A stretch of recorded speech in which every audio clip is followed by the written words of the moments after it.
air with live special continuing coverage of the firefight around Southern California.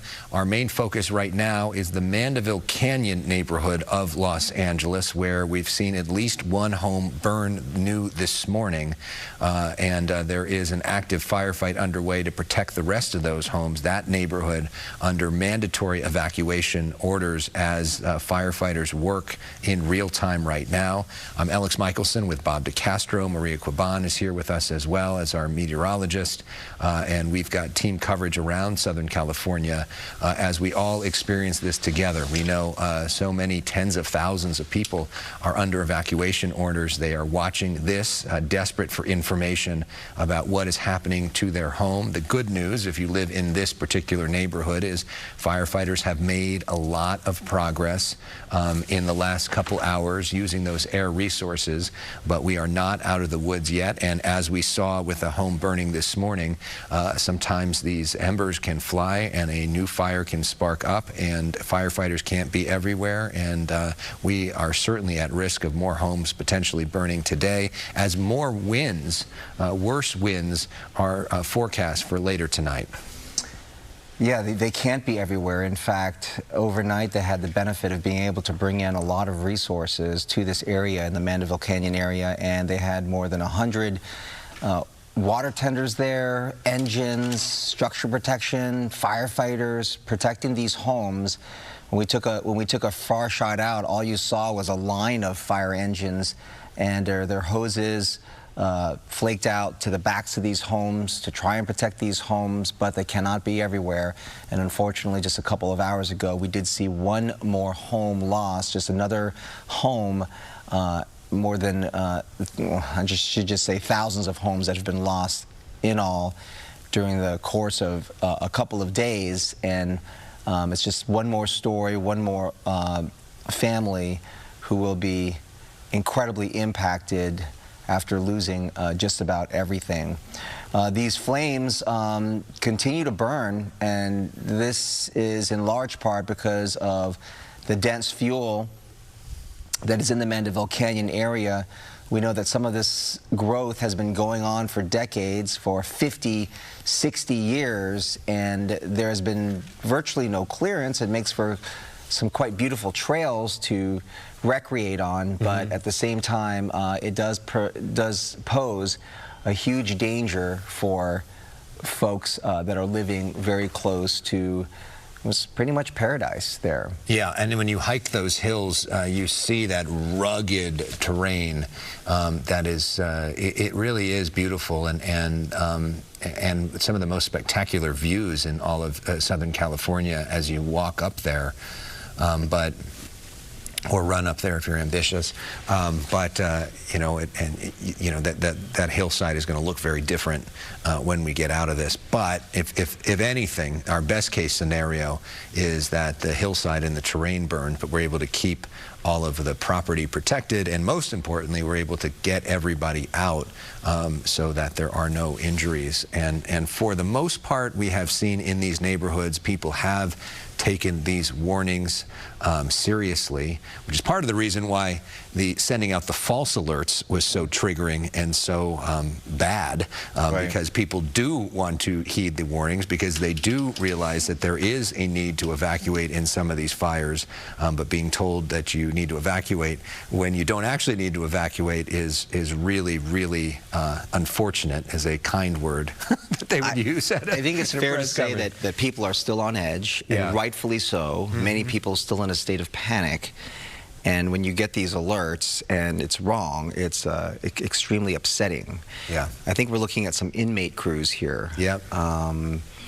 And there's been some controversy, Bob, over the years about whether that program should continue and what to do with that. But as we've seen in this fire and so many fires over the years, those crews can be really valuable. And when we look at the way California voters voted on this in the last election, whether or not we should be able to use inmates for things like this. Yeah.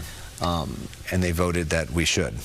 they voted that we should. Some people described it as like a slavery, but that's not the way that this was seen. So as we looked at that one house, and you see this hillside here, you know, they had done a good job, it looks like, with brush clearance. It looks like we've got one of those fire nados, the fire tornado happening right there, because these fires create their own wind patterns, and we saw some of that last night as well.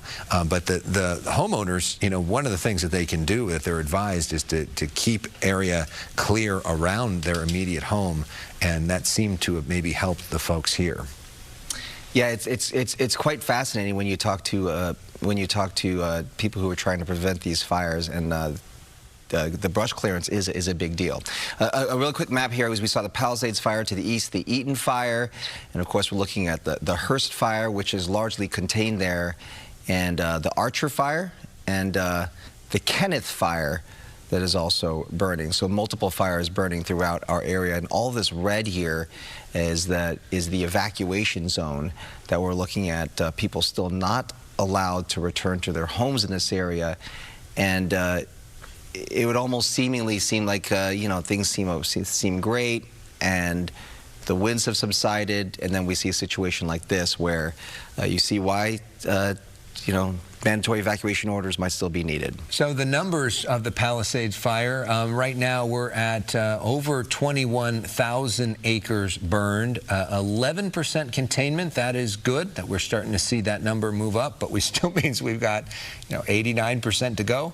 At least 5 people killed. That number probably will rise. More than 5,000 homes destroyed. We have had new evacuation alerts last night, new evacuation alerts this morning. That evacuation zone continues to grow, and as we saw that map of the evacuation zone a moment ago, think about the amount of people that live in that zone, and what a strange weekend it is in Southern California. You think about today's a beautiful day outside. If we didn't have, you know, smoke and ash coming down on a normal day, people would be busy.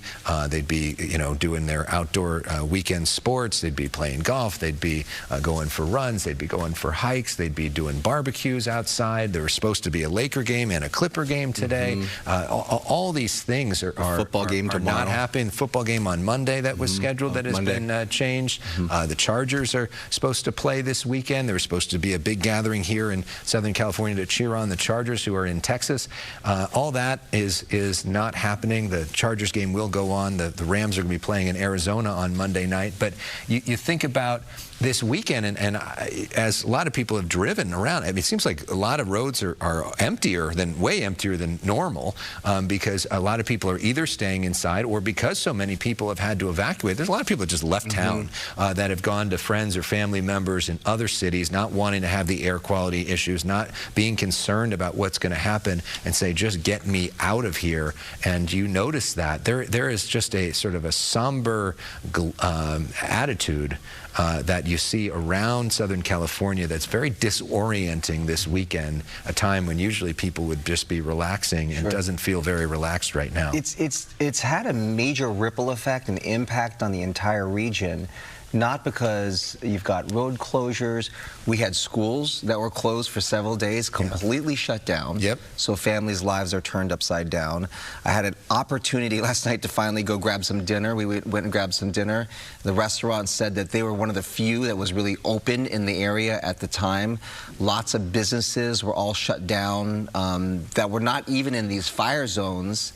He was telling me, as a manager of this restaurant, that part of the issue was the staffing, and that either people were concerned about going about, which is fair, or something was happening inside their homes, or they were near the evacuation zone.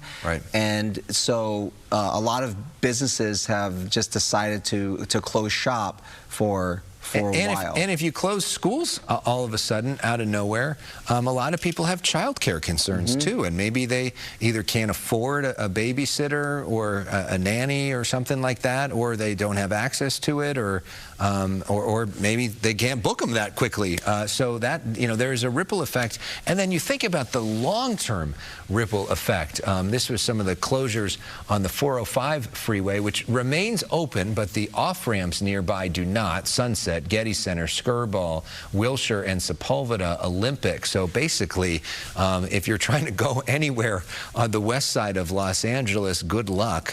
That's intended to keep people sort of where they are, and if they have to evacuate, they allow them to evacuate. Let's look at some of the evacuation areas that we're talking about and bring that up on your screen. The new Palisades Fire evacuation shelter, the Stoner Recreation Center, which is really a few blocks from where we're sitting right now, 1835 Stoner Avenue on the west side of Los Angeles, is a gathering place. There's also an evacuation zone in the Cavalry Community Church in Westlake Village. So you can go either direction on the map, but that's another place where they not only can go for evacuation, but you can get services there and meet with city officials. And tonight is an opportunity to meet with community leaders. If you're impacted by the Palisades Fire, there's two different locations. The Cavalry Church, as we just mentioned, in Westlake, that'll be the center of one of them, and then the Oaks Gymnasium in Westlake Village. I believe that may be connected with, is that Oaks Christian, the school there? I'll double check that. That would make sense. But that area so far has been out of the woods in terms of this fire. That area was impacted by the Woolsey fire years ago. So far, Westlake Village, Thousand Oaks, Agora have been spared, and so they're trying to step up and help in for all the people who have been impacted by this. Some people are very fortunate to be able to, when they're displaced from the homes, to go into hotels. Not everybody is. Right. And out in Pasadena, where the Pasadena Convention Center, which is now turned into their major evacuation center, there are hundreds of people. At last count, there are more than 1,000 people that are accessing that because they simply don't have a place to go. And I'm also reminded of some folks are evacuated from their homes, and there are others that were arriving because of the power shutoffs, and they can't live in their homes because they need access to other services, and so they're accessing these as well. So it has a tremendous ripple effect throughout our region, and yeah, it's going to take a very long time. Again, we're still in this firefight stage. But once the firefight stage subsides and and all of our governmental entities are able to focus squarely on the recovery and trying to get people back on their feet, that will be the next really monumental task ahead. And by the way, I just did verify that Oaks Gymnasium is at the Oaks Christian School, which you can find right off the 101 freeway in the Westlake Village area if you need those services tonight and want to attend the community meeting. Here we go. We love watching these, the Phos-check going down, helping to protect this neighborhood. Speaking of that rebuilding process, I was out in Pacific Palisades yesterday with Governor Newsome and talked to him about what's ahead. We know building in California, not all that easy. You can certainly ask anybody in that world about all the red tape associated with building, which is part of the reason that we have such a big homeless population, and we can get into all the other reasons some other time. But here is some of what Governor Newsome said to me yesterday in Pacific Palisades about where we are. Governor Newsome, good to see you. Not great to see you under these circumstances. As you stand here, look around, what goes through your mind? Well, I just complete and utter devastation. Memories, mementos, traditions, lifestyle, all of it gone. Rebuilding, not going to be easy. We know building housing in California is not always easy. Yep. Is there red tape that you can cut through to make rebuilding here move faster? If so, what specifically is that going to look like? We're looking at a series of executive orders. We're looking at a series of legislative pathways to absolutely focus and streamline all of that and really target. I want to do it statewide, of course. I've been working on this for years, 42 secret reforms. We've got to do more. But right now, it's focusing on the rebuild and recovery. Of course, a big part of that is prepping prepping the site, getting all the debris removal done, dealing with the hazardous waste, getting that done as quickly as possible, getting those contracts in order. At the same time, simultaneous getting the individual assistance, the small business loans and the like. You put out a letter to DWP asking, how is it that there was no water to fight this fire in certain places? We were here, and basically these places just burned and there was nothing that could be done. Yeah. Does the state have any responsibility in that? Is there more the state can do to make sure it doesn't happen again? Yeah, that's what I did. That's what the letter's about. Let's get to the bottom of it. Let's be transparent. Let's move this forward quickly. I'm not interested in the finger point. I want to know what the hell happened. And would it have mattered? I mean, let's be honest about it here. Mm-hmm. I've talked to all my experts, all the firefighters I've been with. They said we could add an engine on every house in 90-mile-an-hour winds with all the pressure in the world. So you got to be realistic about that as well, but still doesn't make it right. And I want to know when went wrong so it doesn't happen again. Any bottom line message to the people of California tonight? Well, we care deeply about them. We have their back, and we're going to continue to come back until this is completely rebuilt. Governor Newsome, thank you so much for the time. Thanks for being here. Thank you. The fire chief and I are focused on fighting these fires and saving lives, and any differences that we might have will be worked out in private. But right now, our first and most important obligation to Angelenos is to get through this crisis. Oh, no, that was Mayor Karen Bass after we heard from Governor Newsome. And Bob, why don't we give a little context about what she was talking about there, because that came out of nowhere for people that may not have been following the brouhaha yesterday, but certainly seemed like a lot of people were. I guess you could say there was a little drama when it comes to what was happening there. Yeah. And a different dynamic that was from the press conference earlier this morning. Mayor Bass addressing what appeared to be some conflict, perhaps, between, or at least a disagreement between her and the chief of the LA Fire Department, Chief Kristen Crowley, when the day prior, Chief had told our Gigi Grassi at first, and then following that, other media outlets, that the cuts in the city the LAFD budget to the tune of over $17 million. She said that the city had failed the department, the city, and the people of Los Angeles, and seemed to suggest that it really did impact their preparations for what we now know to be a historic fire. And shortly after that, the mayor had summoned the chief into City Hall or into her office, and they had a discussion. There was some talk or some rumors that Chief Crowley had been dismissed. Well, the Daily Mail reported that, and it went everywhere, and everybody is coming to us online. Why aren't you saying this? This has happened. And it's like, no, well, we did actual reporting and talked to the sources, and she was not fired. And then it was just a different dynamic today, when Chief Crowley does appear at the press conference, and they both say that they are on the same page, that they'd like to, that whatever differences they have, they're going to talk about privately, and that they're going to be focusing on saving lives and protecting property. Well, you know, politicians don't like it when they're publicly criticized.